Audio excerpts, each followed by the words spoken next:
Hello, everyone. This is Nicole Conway with Nicole Conway Speaks, and I'm here yet another time with another guest. This guest is special to my heart because I've known her since she was a teenager. Her name is Brooke Gordon, and we're going to talk about trauma to becoming a therapist because that's who she is now. And I want Brooke to introduce herself to you all.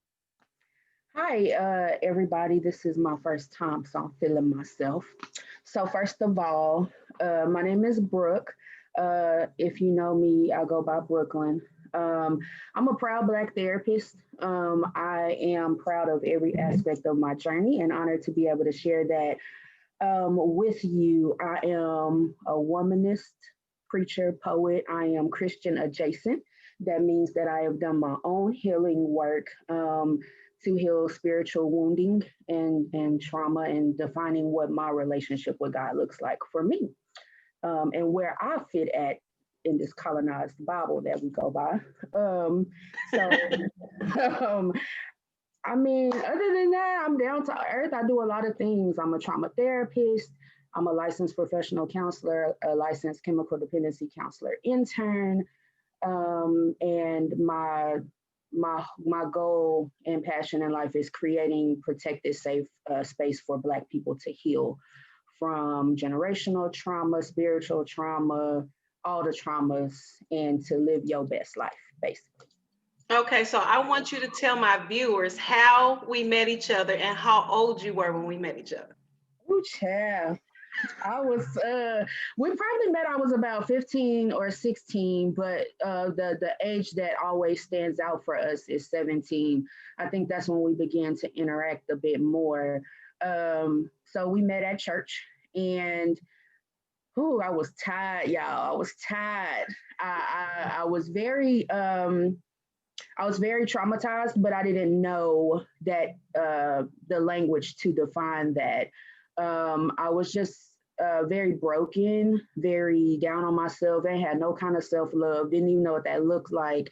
And I wore hoodies all the time. Like I'm talking about 100 degrees outside. Don't worry about it. I got my red hoodie, blue hoodie, white hoodie. We got all the color hoodies. Like Yes. hoodie for days. Hair looking a mess, tired, very insecure about my weight, and it very much so showing on the outside. And so we met at church because Nicole was like, what the hell? Like, no, we got to do something about this. And so it's interesting that I was this way for years. And Nicole was the first adult in my life to say, wait a minute, something ain't right Mhm. about deeper than this. So first, if y'all know Nicole and follow her, she don't play about fashion. So that was one thing. She was like, no, this baby needs some help, first of all. But it was a lot deeper than that. She realized that it's a reason that this is the way that it is. And being surrounded by so many adults, it dawns on me now in my profession that wow, I went so many years and nobody really saw me. Mhm. So that's how we met. Okay, so I'm gonna tell you my version. So I would see Brooke all the time, and she always looked sad. She kept the hood on, and I figured that because she kept that hood on all the time, she was trying to hide from something, or she didn't want people to actually see her for whatever trauma she had gone through. I am not a therapist in any way. Let's go ahead and put that out there. I'm not a counselor, but I have a lived experience. So I Now, just I think our spirits saw each other. At the yeah. time, I was going through some things, but I had a good way of masking it, and nobody knew, and it looked like I had it going on, and I wore the clothes, the whole nine. So I had this mask on, and people thought I was all together. But I think our kindred spirits saw each other. I too was broken. I was going through a broken space. I was going through a lot of depression, but I covered it up when I went to church as if there was nothing wrong. So when I saw her, I saw myself in Brooke. I saw a broken little girl that has been through a lot, not feeling accepted, feeling like you're overweight, your hair is nappy, you're not pretty enough, and you just don't fit in. So I think more than anything, that connected me to her. I never thought about that until we just started talking now, but I really feel that that is what pulled her to me. And I felt like, dang, I'm almost my little girl, the little girl inside of me sees her as a little girl that's broken, and that's where I was. And it's So interesting. I'm sorry, go ahead. no, you're good. It's interesting that you said that because as I'm thinking about it, um, when I encountered you, it definitely felt like that mothery feeling, and I needed that. But also, it felt like the little girl in me had found a friend. Mm, And that's so it was interesting. my first introduction to vulnerability. So, you telling me to take my hood off meant that I was completely exposed and I didn't have an example of what it looked like to be that open Mhm. and not be violated. And so it was very scary, but at the same time, my inner child had found a friend and she was like, "You're not about to get rid of my friend." So, yeah, that's interesting. I just thought about that also. And I don't know, I can't remember the time frame if I had already had my first breakdown, mental breakdown when I met Brooke, or if it was after. I can't remember the timeline because it's been so long. But I felt that she needed. It was almost like seeing somebody drowning and you pull them up, but then when you pull them up, you actually see yourself. So I used to make her do some of the same things I did. I would stand in front of the mirror and make myself say, "I love you. I'm good enough. I'm okay." And sometimes it takes a while before you can even say those words. So just standing in front of the mirror and just staring at yourself. And I would check back in with her, and she was like, "I can't look at myself. This is not good for me." I said, "You go back in that bathroom and you look at yourself until you can smile." So it Yeah, took a long time for Brooke to just really look at herself and say she liked herself. There were a lot of tears. There were was a lot of anger, because when you yeah, are trying to heal that old trauma, you have to open like a Pandora's box and you don't know what's going to jump out. yeah. And it's, And go mhm. ahead. And what I didn't know then that I know now is that so much of my struggle with healing then was that I was very much so still in the places that were wounding me.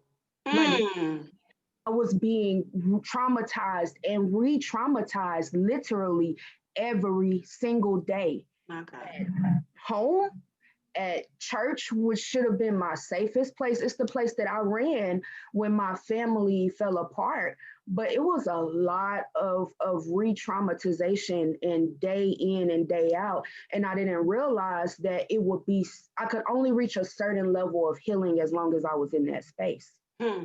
Mhm.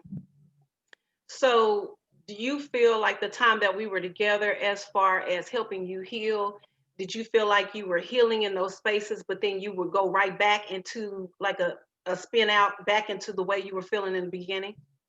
Yeah, and I'm not sure if you felt like this at times. I know it was times that, you know, my my struggle could have been frustrating for you, but I don't you handled it so well, so I never really know. Like, you fuss at me like you fuss at my sisters, my mama. That's our relationship. It's not a lot of people who can fuss at me, get on me to this day. Nicole is one of three. So um you handle me so well and with so much care that I didn't know if you really felt this frustration, but almost like you're having to work double time to help me. And the reason why is because we would do this great work when we're together. Even just being in your presence in your home was a safe space for me. And to be in that safe space and then have to go right back, it's like in a lot of ways it was undoing or kind of like I was playing tug of war with my healing, and I didn't know that. I mean, I couldn't have known that because I was stuck in trauma, and so those times were very beneficial. But I think now looking back on it, you were trying to do surgical things, but it only served as a band aid because I was still in those spaces that were wounding me. I understand that. Um, I think it was a healing for me too, because as much as I was pushing you, I had to push myself. So, like I said, those two little girls were struggling with each other, but we were healing each other in the process. Yeah. Um, so, if you feel comfortable, what can you say as far as what was your trauma at that time to get you to the space of you felt like you were out of control and it just kept continuing. Yeah, so it was a buildup, definitely childhood sexual assault, carrying the weight of that, and not really ever feeling safe or protected, and not knowing how to again process that, and not wanting to, and let me say childhood sexual assault from a family member. And so trying to conceptualize that in my head, and what does that mean for me, um, and also not rip my family apart more than it was already ripped apart. My father's drug addiction, at a very young age. I think, so. The beginning to my even being introduced to Nicole was, I was working at our church, and I was like being like a teacher's assistant, and so I was working with her daughters closely, and that time that I was working there, I was able to earn money and income to help take care of my family during that time. And so the trauma from that is, constantly being out on the streets looking for my dad, and the rejection of finding him and him not wanting to come home, being in places and seeing things that I definitely shouldn't have seen as a child, and then taking on that adult responsibility, seeing my mother's tears, and her crying, and trying to step up and be that person that she needs, and just constantly bearing that load. Like, my family needs me, I have to step in and help. And in a lot of ways, I made myself the martyr. And I didn't know that. All I knew was sacrificing for your family. And, the way religion played into that was, it made my sacrifice honorable. And it gave me the acceptance that I was looking for, because everybody looked at me and they're like, oh my gosh, Brooke, you're such a great daughter and you're doing so great. And wow, look at the sacrifice you're making, and God's going to bless you. There's a reward that's going to come. So then you hold on to this idea that in the end, all of this is going to pay off, all of my suffering, and God's going to give me this big reward. But that's bullshit. Mm-hmm. Like, nobody looked at me and said, except for you, it's like, this is a child. Brooke, you don't need to be doing that. Brooke, you can say no. Brooke, that's not your burden to carry. Brooke, you need to separate. Brooke, you need to set boundaries. Brooke, you're going to kill yourself if you stay in this role. But promise that religion gave me. And it's just like, again, it was bullshit. So the trauma of that, and then, the trauma of constantly being mistreated in that workspace that I was in, even though it was church, it was not safe for me. I was being emotionally and mentally abused day in and day out. I feel like now I understand that my situation was being manipulated for others' gain, and I really wasn't getting everything that I should have been getting. But that's all I had to cling to. I didn't know anything else, and so very much so, I was trauma bonded, and it took a toll in my health. I developed polycystic ovarian syndrome as a result of the constant stress that I was in and day out. I'm talking about, I can't even really describe, like, I don't know if you ever feel like your mind is just gonna burst. Because it's just so much, and constantly trying to dictate and anticipate the minds of others and the needs of others, so that if I can meet that need, then it won't become a problem, and I won't get talked to a certain way or yelled at a certain way. And the constant day in and day out of it. And I remember quitting a few times because ultimately, and me and my mom have worked through these things. So let me make that clear. But ultimately, my mom being like, "What you doing? Whatever money or income you can get, we need that." And so ultimately, again, sacrificing myself and my mental, to be able to support my family.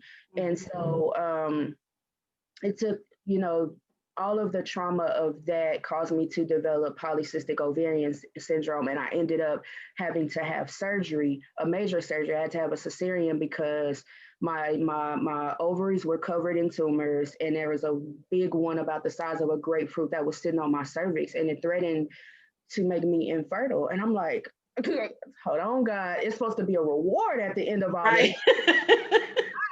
Not, okay, bro, good job. You ain't never gonna have no kids. And Hmm. I'm like, hold up, but like, God, this too much.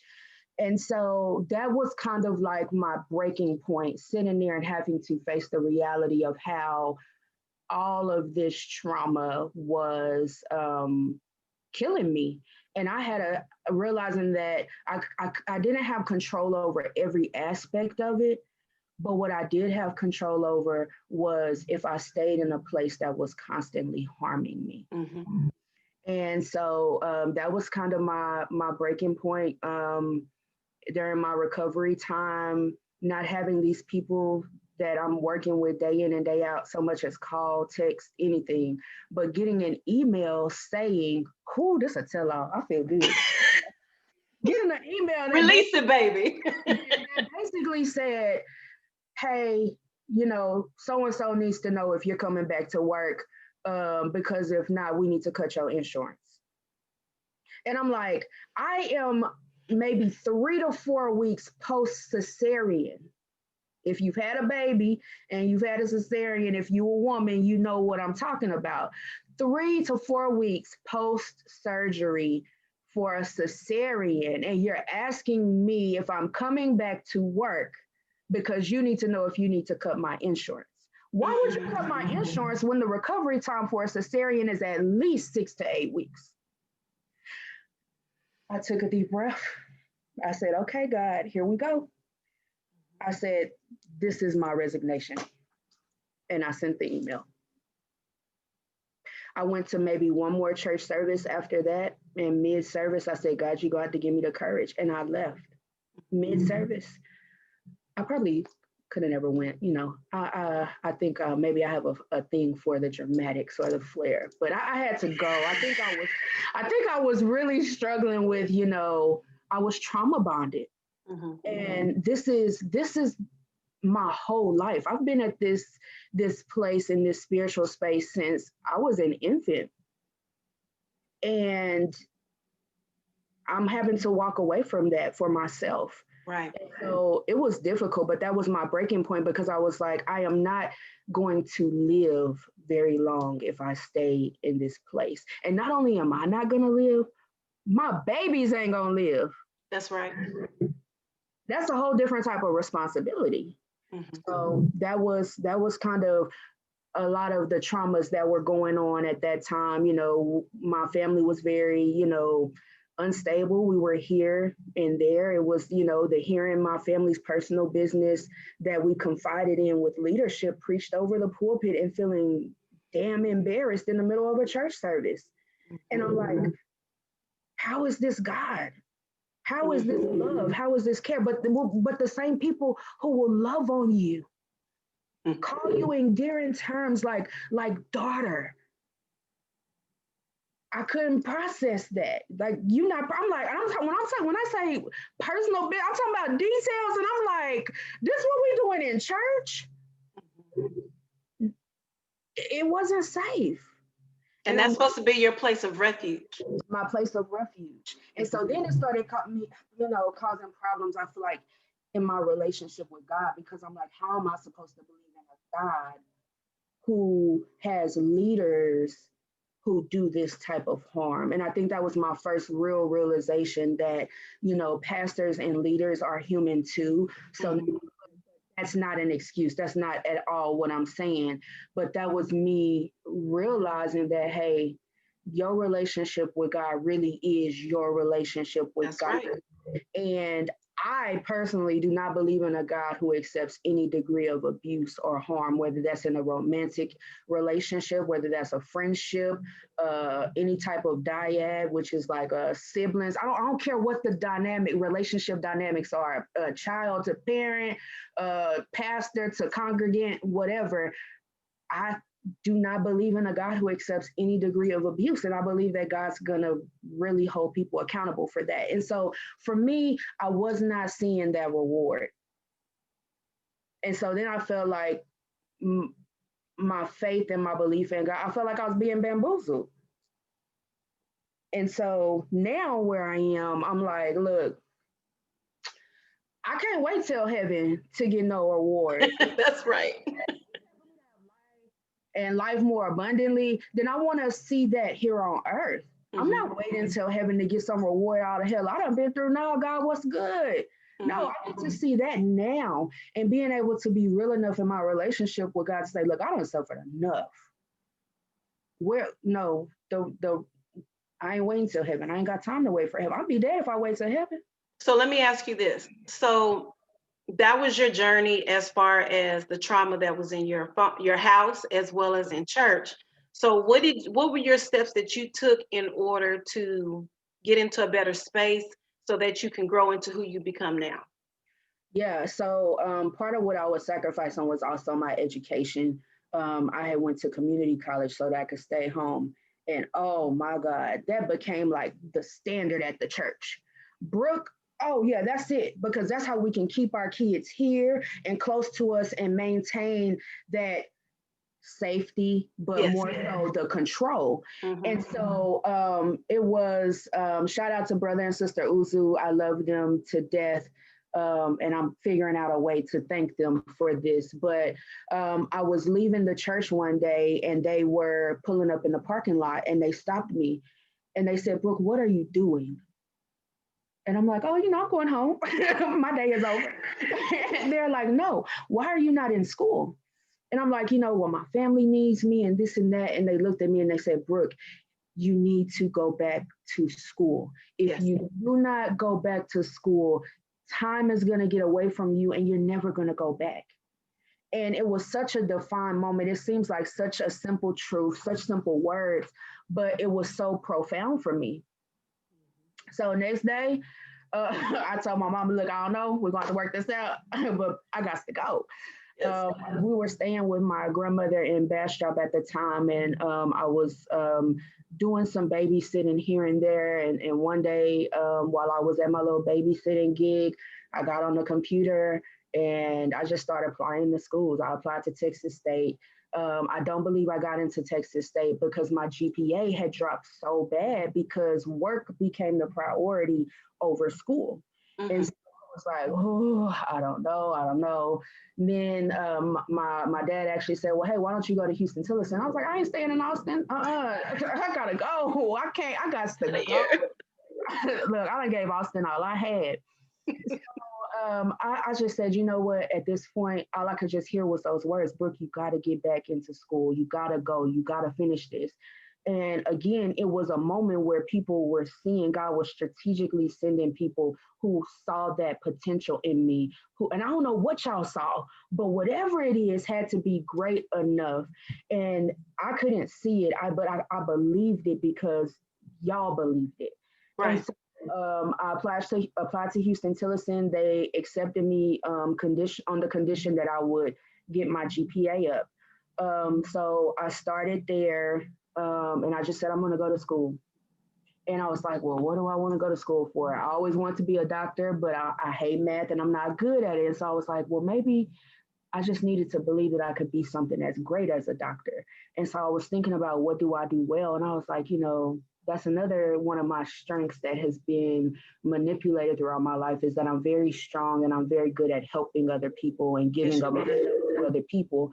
And so I was like, well, I'll just get a degree in psychology. Still didn't know I wanted to be a counselor. Um, because counselors don't make no money. I mean, I'm gonna make some money, but I in know that's right.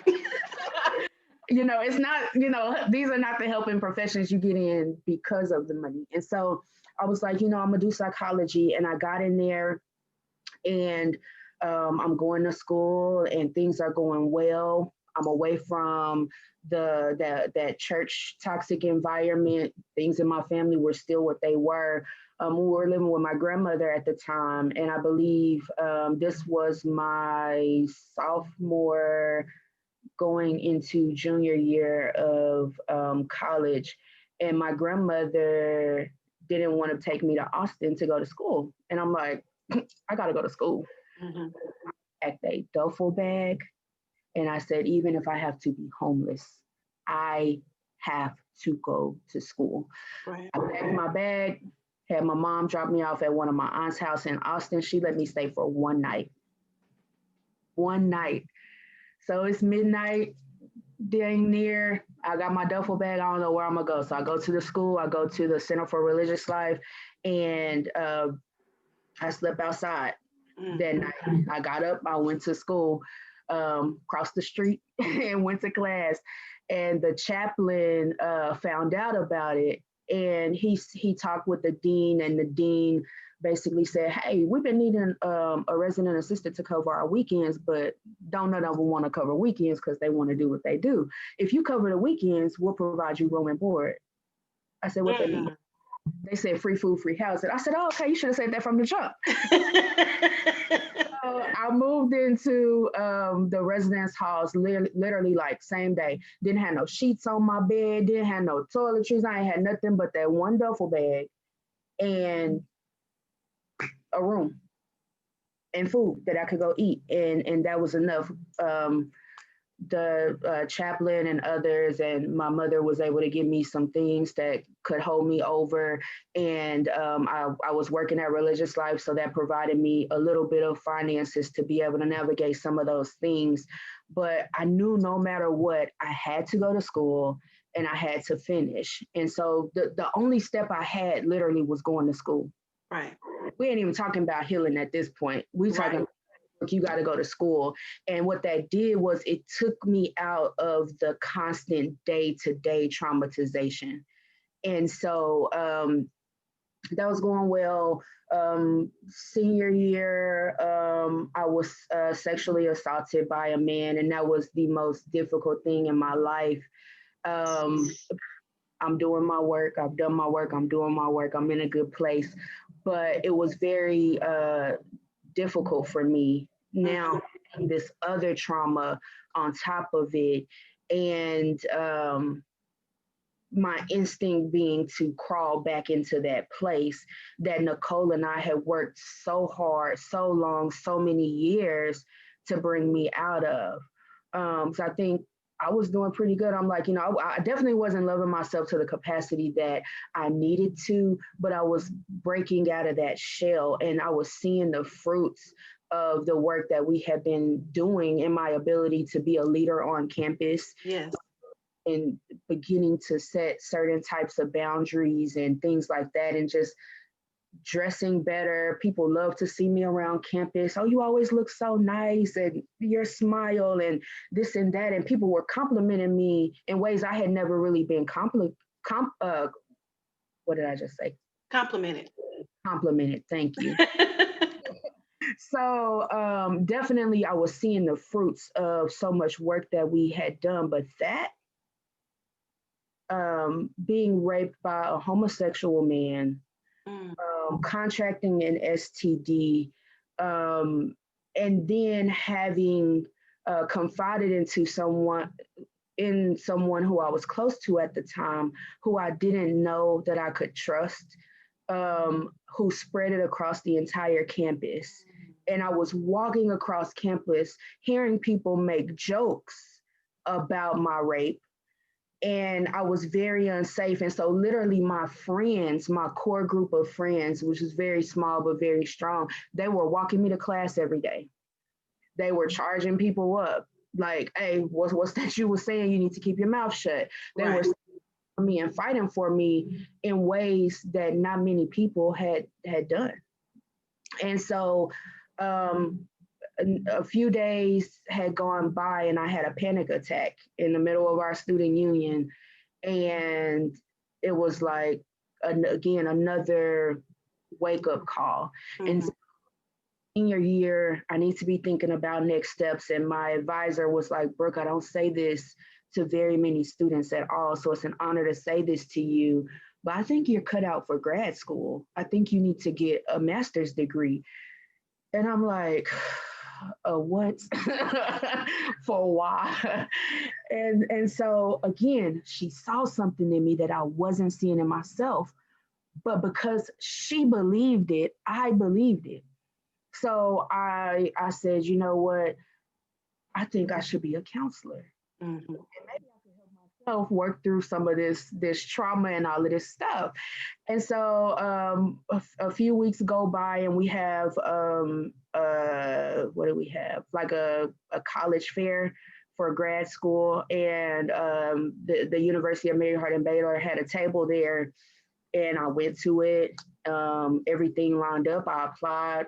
I got in, and that was the best academic experience that I ever could have asked for. I'm talking about from day one of grad school. They were already, like, when I say like ripping band-aids, they was ripping band-aids, cutting stitches, all of that. Like, nah, we got to go in here and get this infection out. We got to go in here and really do the work. And I'm like, that's day one. Hello, I don't know you like that. You all up in my business. But learning, being in grad school, so school was really the one step. And it was the step that led me to my healing. Because in grad school, I'm able to learn about how trauma impacts the brain. I'm able to understand my triggers. What are triggers? What are they? How all of these things. I'm able to come face to face with, yeah, that was depression. At 15 to 20, that was depression. Yes, it was. Anxiety, coming face to face with the realization that, yeah, you have definitely secretly had mental health issues, and you didn't know because you weren't in a space that was identifying that for you. And so that's when I was able to dive a lot deeper into my healing process, and sitting one-on-one with clients of my own. Whew, seeing the courage and the bravery of my clients encourage me. I got to this point where I was like, wow, I want to be so real and so authentic.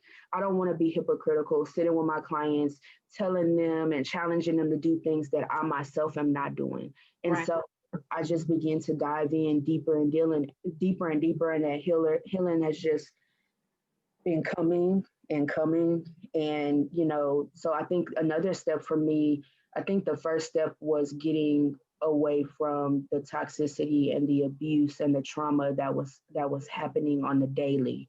And next was deciding that I needed to get my education, and not knowing that all of that was literally going to bring me to this place that I am right now. I am so absolutely proud of you.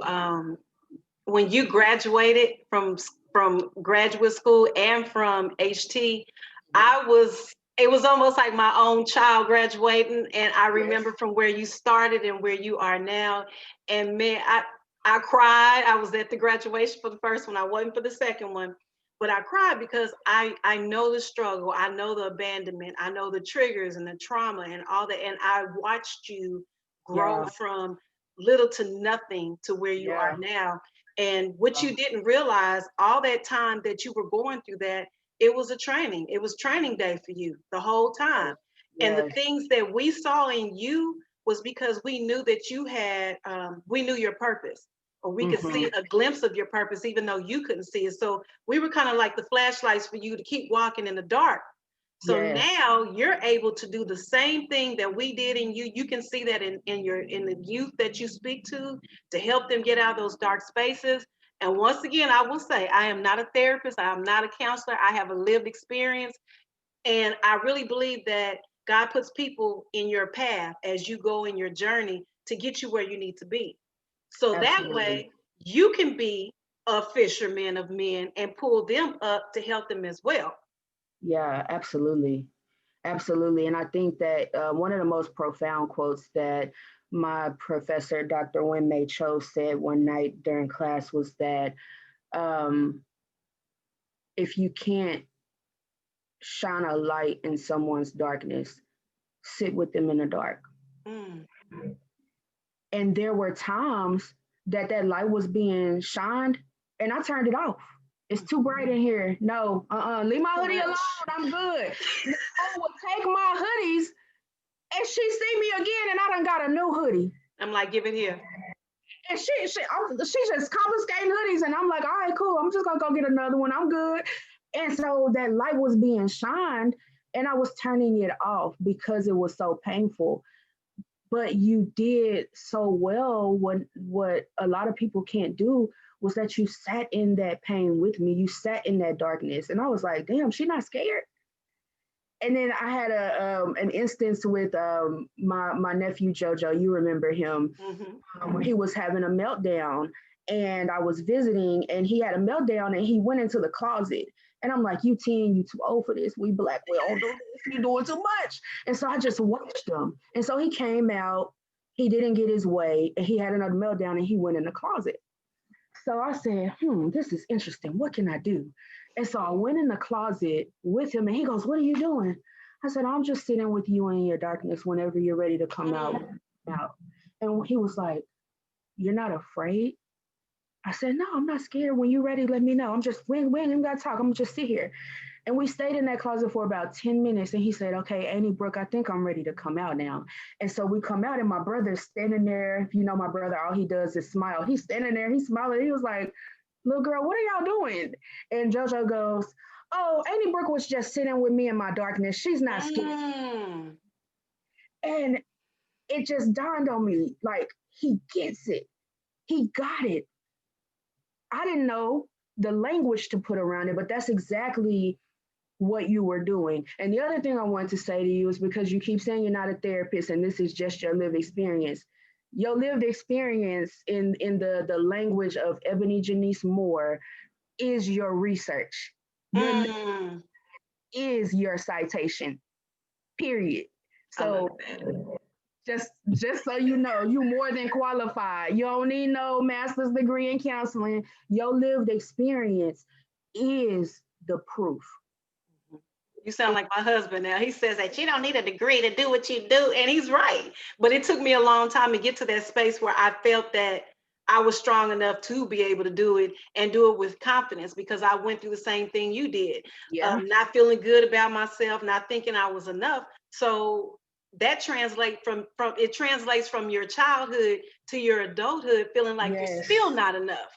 And there's still moments I'm sure Brooke deals with, and I do too, where we don't feel like it's enough. And then you go through the imposter syndrome. Am I really, these people don't want to hear what I have to say, but they do. You don't know who you're helping out of the darkness by just sharing your story today. Yes.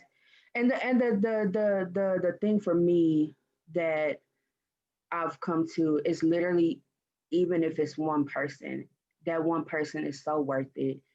That one person is so worth it. And my being is enough, because there were times I didn't want to be here. There were times where I wanted to end it. And in a moment of impulsivity, I would have. And so just understanding that my being is worth it. And even though I have those moments, I think, school led me to this journey of healing, but it was also like a big season of isolation, where it was like, you know what, I don't need any outside influences. I really got to get to the core of who Brooke is, because I didn't know. And so now, having done so much work connecting with life coaches, Black women, I'm telling you, Black women are going to save us all. Look, ain't nobody coming to save us but us. Let me just say that. And we have to save each other. Black women have consistently been what has saved me. The love of Black women, the strength of Black women, the courage of Black women has been the key in my life. And because of all of that work that we did when I was younger, when I did have those years of isolation, I knew I wasn't alone, but I knew I had to work this part out of it on it by myself. This was my part that I had to dig in, and I had to weep, and I had to cry, and I had to talk crazy to God. I know some of y'all look, me and everybody God has it's a personal relationship. Listen, he know what it is. I had to really get real with that. Went through a season I wasn't going to church because ain't nobody else gonna do to me what it ain't happening. And it got to the point where I could sense the trauma. I could sense it before it happened. And I had to get to this place. My best friend works with domestic violence, and she said, you're not responsible for what happened to you, but you are accountable for what you allow in your life. That's so then it put responsibility on me that, hey, I don't have to be in no space that's not right for me, that doesn't feel comfortable. If I get that feeling, I ain't even got to get out of my car. I can leave. You have an option. I have an option. And I had never felt that, but this love is the realest love that I've ever felt, and I never really believed that I would get to this place where I am my first love. Yes, yes. Like literally, I ain't never been in love. I've loved a man, he wasn't worth it, but I've never been in love with anybody other than myself, and it's the most beautiful thing. To look in the mirror and it's tears of joy because I can say I love you. That's right. Because I'm in the mirror and I'm like, okay, you better be, girl, you better be fine. Yes, yes, yes. Today, what pictures you gonna post? Come on, because your girl's single. Shameless plug. Nothing wrong with it. So just this place of loving myself, engaging with my inner child. The other day, my inner child, my 5-year-old self wanted to go swinging. I went to the park and we went swinging. That's what I'm talking about. My 25-year-old self wanted a bubble bath. So I lit my candles and I took a bubble bath. My 15-year-old self was tired as hell and she wanted a nap. So I took a nap in the middle of my work day when I didn't have no clients. But that's the way you have to self-care. You have to take care of yourself. And when your body says, you know what, today I don't want to do anything, I just want to sit around in my pajamas all day, and you could be okay with that. Tomorrow I may not do this, but today this is what I'm feeling, because I've had plenty of days like that where I don't want to do anything. Yesterday was one of them, but today I had to be on because I had a Zoom this morning. I have a Zoom in the afternoon, and I got one in the evening. So guess what? We on. But tomorrow, I don't know what tomorrow looks like, but I'm not going to beat myself up if I make the conscious decision that, you know what, I don't want to comb my hair today and I ain't putting no clothes on. Yes. And I'm all right with that.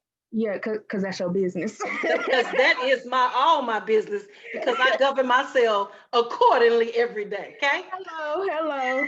And it's really self-care as a lifestyle. And that was a part of my learning to love myself, because I love other people so well. Yes. I know how to sacrifice. I know how to give. I know how to serve, but I didn't know how to turn that stuff inward. Right. And so really self-care as a lifestyle, understanding that if I'm not nurturing myself, if I'm not caring for myself, I'm not going to be able to do the same for other people. It's only going to bring resentment and frustration and stress and drama that I ain't got time for in my life no more. Mm-hmm. Well, I am so glad that we had this time together. I'm so grateful for all of your transparency, because you didn't have to share some of your deepest things. And some of this stuff I didn't know, because we have fallen out of touch some, because you have been a working girl, and I ain't mad at that, especially since you're doing what you're doing. You said something earlier, and I want to tap on this real quick before we sign off. I don't know if you ever saw Mr. Rogers' A Beautiful Day in the Neighborhood with Tom Hanks. So when you said that about if I only reach one person, I never knew the story about Mr. Rogers. I always thought, he's probably boring or whatever. But that story really hits on some of the same things that we're talking about. This man asked him, he interviewed him, and he said, you can't be this jolly and happy all the time. What he said to him was, if I can help one child in my lifetime, I have done what I've been purposed to be here for. When I heard that, and then I heard you say that, it's just confirmation of everything that we're supposed to be doing as people, period. Not any titles, not being in the church, not any of that, not any of the letters after our names. If we can just help one person in our life, then we are doing what we are purposed here to do. So I don't know if you've seen that, but you should go check it out. I have not yet, but I'm definitely gonna check that out. And I think, that anchors me also, because what I know is that you're never really just helping one person. No. When you help that one person, that person changes their life. It changes the lives of everyone they're connected to. Then that could be for good or for bad. But when that person changes, everything in their life has to shift. That's right. That's what I realized about myself. In the words of Levon Proverbs, if you're not following her, another shameless plug. I'm telling you, you need to be following these Black women, because they are leading the way. So Levon Proverbs says, when we heal ourselves, when you heal yourself, you heal your lineage. Yes, you And do. that's what I had come to know and understand throughout my graduate program, is that when I heal myself, let me be the one person I help first. When I heal myself, I heal 7 generations forward and 7 generations back. That's right. But it starts With with you. it starts with me, Mhm. me being that one. And the second thing and last thing is that what was I gonna say? It was so good, and I got so excited. Got Uh, caught up. yeah, I got caught up. I got caught up. Your church folks will catch that on the way home. Uh, so when I heal myself, I heal. Okay, it may not be important. Just know that it starts with you being that person. I think that if I could sum it all up, that it boils down to me getting to the place where I became everything that I always needed. That's right. No matter who comes and goes, no matter what, I got to have myself. And through my own work and EMDR therapy that I've engaged in, I got to a place where I can finally say I belong to myself Yes, that's good. and I belong to God. That's good. And that's enough for me. Yeah. So I will say, regardless of what your religion is, whether you believe in God or if you don't, I hope you are open to hear what we have to talk about. These are real stories. These are things that Brooke has endured and how she came out of it. And she's so much better because of it. And she's Amen. helping so many people in the process of her healing. And she's still healing. We are never completely healed from the trauma or the triggers, but it's just learning what those are and how you can take care of yourself as you go through this journey. Yes. So this is Nicole Conway with Nicole Conway Speaks. You can please click that bell on there to subscribe so you can, when I put something up, you know when I'm on. And I want to thank Brooke Gordon for joining me today. This is my baby, my heart child. She's my third child. And I'm so proud of where she is and where she's going. And if you need to reach out to her, you can find her where? On Facebook at Brooklyn Ariel. That's Ariel. On Instagram at Brooklyn Ariel. And stay tuned. My partners and I are about to launch Remedy Retreats, which is an agency that we are creating that is going to specifically carve out healing spaces for Black people. So if you don't know where to start, just follow my pages and I'll keep you posted on everything that's going on. And mama, y'all call her Nicole, y'all call her Coco, whatever y'all want to call her. She mama to me, and my sisters know. Mama, it has been an honor, and I love you from the very depths of me. And I would not be able to be in this engagement with you had it not been for your investment in my life. So I thank you, and just know I'm flying you out soon. Don't worry about it. I got you. I want to come to one of these retreats. I'm looking forward to that. Sure. Yes, I got you. Thank you all for joining us. And until next time, take care of yourself and each other. And this is Nicole with Nicole Conway Speaks.